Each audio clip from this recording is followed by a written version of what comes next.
नमस्कार, मैं मृदर श्रीवास्तव सी न्यूज भारत में आपका स्वागत करती हूँ। वक्त हो गया है न्यूज बुलेटिन का। बुलेटिन में खबरों की शुरुआत करते हैं अंबेडकर नगर से, जहां पारिवारिक कलह के चलते पति ने कर दी पत्नी की हत्या। आगे देखेंगे भिंड में क्यों कलेक्टर की जिम्मेदारी को नहीं निभा सके अधिकारी। इसी के साथ रुख करेंगे चंदौली की ओर, जहां विद्यालय खुलने के बाद भी गायब दिखे अध्यापक। ऐसी ही तमाम खबरों पर आइए विस्तार से करते हैं चर्चा। खबर अंबेडकर नगर से है, जहां पारिवारिक कलह के चलते पति ने अपनी पत्नी की हत्या कर दी और कुल्हाड़ी से मारकर ये हत्या की। पति अमृतलाल ने अपनी पत्नी 39 वर्षीय चित्रा कुमारी को कुल्हाड़ी से मारकर मौत के घाट उतार दिया। घटना स्थल पर एसपी अजीत कुमार सिन्हा समेत टांडा सीओ भी पहुंचे। इस घटना के बाद स्थानीय लोगों में हड़कंप मचा हुआ है। पुलिस ने शव को कब्जे में लेकर आगे की कार्रवाई करनी शुरू कर दी है। ये पूरा मामला इब्राहिमपुर थाना क्षेत्र देईपुर गाँव का है। अंबेडकर नगर से सी न्यूज संवाददाता अजय कुमार उपाध्याय की रिपोर्ट। खबर भिंड से है, जहां कलेक्टर के आदेश का पालन नहीं हुआ। National highway Barhi toll plaza और ग्राम पंचायतों तथा नगर पालिका के क्षेत्र में बैठी और आवारा घूमती मिली आधा सैकड़ा गायें। हाईवे पर पालतू और निराश्रित गाय नहीं मिलने का दिया गया था आदेश, और आदेश का कड़ाई से पालन करने के भी दिए गए थे निर्देश, जबकि आदेश बेअसर हो रहा है। मुख्य नगर पालिका नेशनल हाईवे के नजदीक गांव के ग्राम पंचायत और टोल प्रबंधक को सौंपी गई थी जिम्मेदारी। कलेक्टर द्वारा दी गई जिम्मेदारी को नहीं निभा सके अधिकारी। राष्ट्रीय राजमार्ग पर बैठने वाली गायों से बढ़ते हादसों को लेकर कलेक्टर ने दिया था आदेश। भिंड से सी न्यूज संवाददाता विनोद शर्मा की रिपोर्ट। खबर चंदौली से है, जहां शासन के कॉन्वेंट की तर्ज पर शिक्षा देने का फरमान हो रहा है हवा हवाई। विद्यालय खुलने के बाद भी अध्यापक गायब रहते हैं। अकेले शिक्षा मित्र करा रहे हैं विद्यालयों में बच्चों से प्रार्थना। विद्यालय में झाड़ू लगाने को लाचार विद्यालय के बच्चे, लापरवाह अध्यापकों पर शिक्षा विभाग मेहरबान बना हुआ है। चकिया के प्राथमिक विद्यालय डूही सूही का पूरा मामला है। क्या करना चाहते हैं? अभी मैं विद्यालय जब जाकर चेक करूंगा, आपकी बात सत्य है। 9:03 पर आप लोगों का फ़ोन आया था और एक साथ शिक्षा मित्र वहाँ पहुँचे थे, आप लोगों ने खुद बताया। तो आज से विद्यालय का टाइमिंग पहले 8 बजे, मतलब 8 बजे से था 30 सितंबर तक। अब 1 अक्टूबर से जो है विद्यालय का कार्यकाल बदल गया है और वो 9 बजे से प्रारंभ हो गया है। तो आज पहला दिन है। इसमें कुछ न कुछ थोड़ी बहुत देर सवेर हो गया होगा, लेकिन यह स्थिति अच्छी नहीं है। मैं कुछ जांच करूंगा, इसका जांच करके। सर, वहाँ बच्चों से जो है कि झाड़ू वाड़ू भी लगाया जा रहा था, साफ कराया था सुबह से, और उसमें सबसे बड़ी बात है ना रसोईवा आई थी, ना कोई और आया था। नहीं, सिर्फ बच्चे और एक शिक्षा। ये गलत है। अभी जो है महानिदेशक महोदय अभी वाराणसी में उन्होंने हम लोगों का सेमिनार किया था, तो उन्होंने जापानीज स्कूल और इंडियन के स्कूल के बारे में बताया कि देखिए जापान में साफ सफाई इतना विद्यालय क्यों रहते हैं। तो वहाँ शिक्षक और शिक्षार्थी, बच्चे और सब लोग मिलकर विद्यालय के प्रति समर्पित हैं। तो सब लोग एक साथ मिलकर सफाई का काम करते हैं। तो इस तरह से शायद हमारे यहाँ उत्तर प्रदेश में भी लागू हो जाएगा। सब लोग जापान का तुलना किया हुआ है सर, जो कंपेयर हुआ है, ठीक है। क्या वहाँ की अपेक्षा यहाँ जो विद्यालय में जो पुस्तकें और जो एजुकेशन व्यवस्था है, क्या उससे भी हम कंपेयर करेंगे? नहीं, हमारे यहाँ संसाधन की कमी है पक्का, लेकिन आत्मशक्ति, आत्मबल ऐसा चीज है कि हम कम संसाधन में भी अपने आप को अच्छा बना सकते हैं। ये हम लोगों का प्रयास रहता है। मैं स्वयं विद्यालय में जाता हूं तो साफ सफाई पर विशेष ध्यान देता हूं, और अध्यापकों को इसके लिए अवगत भी कराते हैं। आप लोग जो है इस साफ सफाई और विद्यालय के जो भौतिक वातावरण है उसको सही रखने का प्रयास करें। चंदौली से सी न्यूज संवाददाता मधु की रिपोर्ट। खबर हमीरपुर से है, जहां करंट की चपेट में आने से दर्दनाक मौत हो गई। महिला को जिस वक्त करंट लगा उस वक्त घर में कोई भी मौजूद नहीं था। करीब 1 घंटे बाद घर का चरवाहा तेजराम जब खेत से घर आया तो कमरे में पंखा पड़ा हुआ था, जिससे लगकर मृतका सुमन जमीन पर पड़ी हुई थी। तेजराम ने घर वालों को सूचना दी। सूचना पाते ही आनन फानन महिला को CHC सरीला ले जाया गया, जहां डॉक्टरों ने उसे मृत घोषित कर दिया। क्या नाम है आपका? क्या मामला हो गया? मामला क्या होगा, जब मैं हाथ से लौटो तो चिपकी थी करंट में, और क्या होगा? अच्छा, करंट में चिपकी थी। फिर निकाला है आकर। अच्छा, कौन थी जो करंट में चिपकी थी? जी। अच्छा, जिज्जी थी। हमीरपुर से सी न्यूज़ संवाददाता समर की रिपोर्ट। आज विश्व हिंदू परिषद के अंतर्राष्ट्रीय केंद्रीय मंत्री विनायक राव ने कानपुर शहर के BNSD शिक्षा निकेतन में सभी विश्व हिंदू परिषद के पदाधिकारियों एवं कार्यकर्ताओं के साथ बैठक की। इस बैठक का मेन उद्देश्य ये रहा कि विश्व में जहां हिंदू हैं उन्हें संगठित किया जाए। जो देश विरोधी गतिविधियां हैं उनके खिलाफ विश्व हिंदू परिषद सदैव आवाज उठाता रहे, देश में सदैव विश्व हिंदू परिषद कार्य करता रहे एवं भारत देश को विश्व गुरु बनाने की कसम आज सभी विश्व हिंदू परिषद के कार्यकर्ताओं ने केंद्रीय मंत्री विनायक राव के सामने खाई और ये प्रण लिया कि सदैव देश हित में काम करेंगे। कानपुर से सी न्यूज़ संवाददाता अभिषेक जैकब की रिपोर्ट। यूपी में योगी सरकार है और नारियों पर हो रहा अत्याचार है। योगी सरकार बड़े बड़े फैसले ले रही है, लेकिन वहीं यूपी में महिलाओं पर अत्याचार बढ़ रहा है। ऐसा ही एक मामला जनपद बिजनौर में देखने को मिला है। अगर आज पुलिस टीम मौके पर नहीं पहुंचती तो एक लड़की दहेज की भीड़ चढ़ जाती। आपको बता दें कि बिजनौर शहर में ही काकरान वाटिका है। झगड़ा होने की वजह से पुलिस को फोन किया गया था, जिसमें पुलिस ने मौके पर पहुंचकर देखा कि घर में झगड़ा हो रहा था। उस घर में जब पुलिस पहुंची तो पुलिस ने एक महिला को फांसी के फंदे पर लटका हुआ देखा। आनन फानन में तुरंत उसे फांसी के फंदे से उतारा गया और पाया गया कि उसकी सांसें चल रही थी। उसे तुरंत हॉस्पिटल में एडमिट कराया गया। लड़की के चाचा का कहना है कि अगर चंद सेकंड्स की भी देरी हो जाती तो शायद हमारी बेटी हमारे बीच न रहती। उन्होंने बताया कि दहेज के लिए चल रहे विवाद में जा सकती थी हमारी बेटी की जान। पुलिस ने मौके पर पहुंचकर बेटी की जान बचाई। परिवार वालों ने पुलिस को धन्यवाद किया। क्या नाम है आपका? मेरा नाम नरपाल है सर। अच्छा, क्या हुआ लड़की के साथ? वो मेरी भतीजी लगती है मिट्टी जी। तो यहाँ मोहल्ले वाले ने सूचना दी कि आपकी भतीजी ने उन्होंने फांसी लगा रखी। 2 घंटे पहले मिलकर यहाँ गई थी हम लोगों से। तो वे लोग जो कह रहे थे तो वे 2 लाख रुपये तो हम बुलेट गाड़ी तो वरना हम काम तमाम कर रहे हैं तुम्हारी बेटी का। तो हम ऐसे ही समझा बुझा के चले गए थे, लड़की भी समझा के चले गए थे।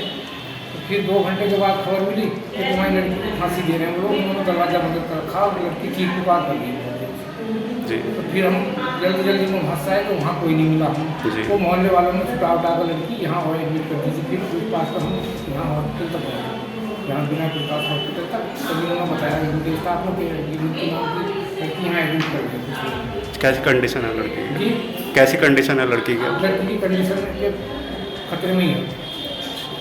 क्या चाहते हैं आप लोग?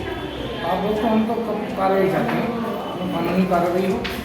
पुलिस क्या कर रही है? इसमें कुछ कर रही है? कुछ नहीं कर रही। पुलिस ने तो नॉर्मल धारा लगा रखी उनके खिलाफ, एक साधारण धारा जैसी आमतौर से वैसी मारपीट वाली लगा रखी। जबकि इस पर धारा कैडी लगनी चाहिए, 307 लगनी चाहिए या 308 लगनी चाहिए। तो जहाँ कुछ उसकी तो सीरियस हालत है, ICU में एडमिट है। बिजनौर से सी न्यूज़ संवाददाता सलीम हाशमी की रिपोर्ट।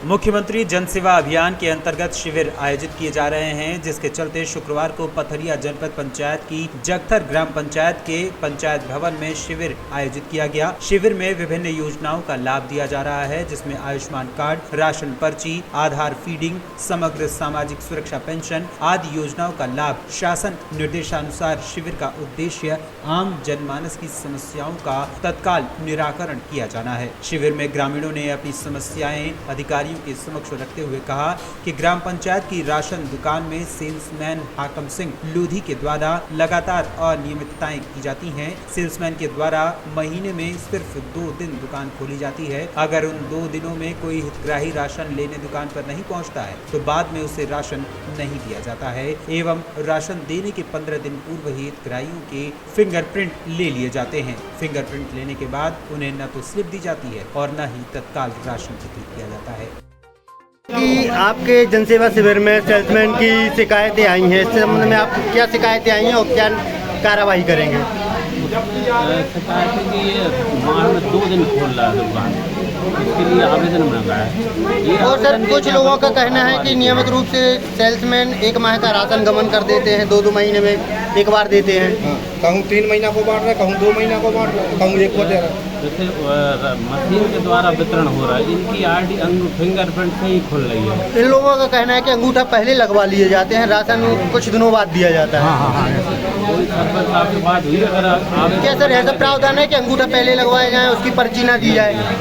पर्ची देना नहीं बड़े होता है। तत्काल खरीदा से खुले तत्काल में उसका भुगतान। अगर सेल्समैन द्वारा पर्ची नहीं दी जा रही तो इस पर क्या कार्रवाई होगी?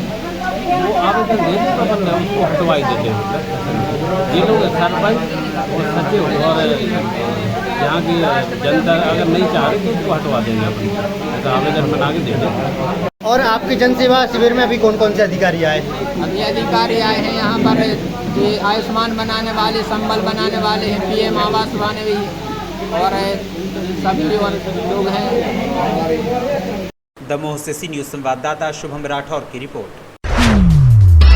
खबर राजस्थान के झालावाड़ से है, जहां क्षेत्रीय विधायक गोविंद रानीपुरिया शुक्रवार को मंडल मनोहर थाना क्षेत्र के दौरे पर रहे। इस दौरान रानीपुरिया ने ग्राम बड़गांव में श्री राम नवयुवक गरबा मंडल के कार्यक्रम में पहुंचकर मां दुर्गा की आरती की और ग्रामीणों की समस्या को देखते हुए ग्राम ठीकरिया में पुलिया निर्माण हेतु 5 लाख, ग्राम बनेट के सामुदायिक भवन के लिए 7 लाख की घोषणा की। साथ ही प्रधान प्रतिनिधि पृथ्वी सिंह ने दशहरा मैदान समतलीकरण हेतु 3 लाख और चदीपुर में रामलीला में आरती के रंगमंच हेतु 2 लाख रुपए की घोषणा की। इस अवसर पर सभी जगह रानीपुरिया का फूल माला और साफा पहनाकर स्वागत किया गया।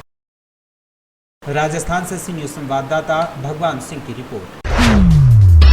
खबर सहारनपुर से है, जहां ग्राम पंचायत थापुल इस्माइलपुर के मजरे रामगढ़ में डेंगू की चपेट में आने के कारण 2 परिवार के लोगों को हॉस्पिटल में भर्ती होना पड़ गया है। भर्ती किए गए मरीजों की रिपोर्ट में प्लेटलेट्स का कम होना और डेंगू के अन्य लक्षणों का होना बताया गया है। प्राप्त जानकारी के अनुसार ब्लॉक मुजफ्फराबाद की ग्राम पंचायत थापुल इस्माइलपुर में ग्राम प्रधान और मेंबरों की आपसी खींचतान के कारण विकास के कार्यों के साथ साथ नालियों की साफ सफाई का काम भी ठप हो गया है, जिसके कारण नालियों में गंदगी का अंबार लगा हुआ है। सड़कों के आसपास कचरे के ढेर लगे हैं, जिसके कारण अब आसपास के क्षेत्र में डेंगू, मलेरिया जैसी बीमारियों ने पैर फैलाना शुरू कर दिया है। बार बार इसकी सूचना देने पर भी सफाई कर्मी नहीं पहुँच रहे हैं। यहाँ पे बहुत गंदगी रहती है और रोड भी नहीं बनी, इतने दिन हो गए, प्रधान जी को भी बोला है, कोई कुछ करता ही नहीं है। यहाँ पे बहुत दिक्कत होती है आने जाने के लिए, रात को भी। तो यहाँ पे रोड डलवानी चाहिए। और डेंगू फैल रहा बहुत, इधर रामगढ़ में कुलदीप अंकल जी हैं, उनके 2 परिवार को डेंगू हो गया, तो हमें भी खतरा रहता है कि यहाँ पे ना हो जाए किसी को। तो यहाँ पे रोड डलवानी चाहिए और साफ सफाई का ध्यान रखना चाहिए। सहारनपुर से सी न्यूज संवाददाता अजय की रिपोर्ट। आगरा के सिकंदरा सिंगना स्थित आगरा ट्रेड सेंटर पर footwear manufacturers and exporters chamber FMEC द्वारा 7 से 9 अक्टूबर जूता उद्यमियों के अमृत महोत्सव मीट एट आगरा 2022 का आयोजन किया जाएगा। अध्यक्ष पूरन डावर ने बताया कि मीट एट आगरा में 45 देशों के 250 से अधिक एग्जीबिटर्स प्रतिभाग करेंगे। फुटवियर ट्रेड में दुनिया के तकनीकी विकास की झलक दिखेगी। केंद्रीय मंत्री पीयूष गोयल मुख्य अतिथि होंगे। केंद्रीय राज्य मंत्री professor SP Singh Baghel, cabinet मंत्री योगेंद्र उपाध्याय, सांसद राजकुमार चाहर विशिष्ट अतिथि के रूप में शामिल होंगे। इस दौरान उपाध्यक्ष Rajesh Sehgal, Gopal Gupta, convener captain AS Rana, सचिव ललित अरोड़ा, प्रदीप वासन, चंद्रशेखर मौजूद रहे। 14वां संस्करण है, 2007 से हमने शुरू किया था। हर बार फिर में कुछ ना कुछ नया आता है। जहाँ हम 1200 करोड़ से शुरू किए हुए थे, आज लगभग 4,500 करोड़ पर हम पहुँच चुके हैं। और जहाँ हम बेसिक शू बनाया करते थे, आज टॉप ऑफ द ब्रांड्स के लिए हम लोग बनाने लगे हैं। तो क्वालिटी में बहुत बड़ा अंतर आया है। ये हमारी सप्लाई चेन कैसे मजबूत हो और हम लोगों को अपने कंपोनेंट्स आयात न करने पड़े, ये उसी के लिए ये प्रयास किए गए थे। ये फेयर जूते का फेयर नहीं होता, फुटवियर का फेयर नहीं है। ये फेयर फुटवियर में जितने कंपोनेंट्स लगते हैं, जितने तरह के लेयर्स लगते हैं, जितने तरह के सोल्स लगते हैं, जितने के इन सोल्स लगते हैं, उनके स्टिफनेस लगते हैं, एम्बलिशमेंट्स लगते हैं, ये उनका फेयर होता है। और हर बार नया आता है। इस बार जो नया आपको देखने को मिलेगा कि अभी तक आगरा लेदर के ही जूते बनाता था, अब ये मैन मेड लेदर्स पर या फैब्रिक के, जो आप जितने भी स्केचर्स के या एडिडास के या उसके जूते देखते हैं, ऐसे बहुत सारे स्पोर्ट्स शूज के रूप में भी आपको दिखाई देंगे। आगरा से सी न्यूज संवाददाता अनुज उपाध्याय की रिपोर्ट। फिलहाल के लिए इस न्यूज बुलेटिन में बस इतना ही। देश और दुनिया की तमाम खबरों को जानने के लिए देखते रहिए सी न्यूज भारत। हर खबर आपके साथ, आपके हाथ।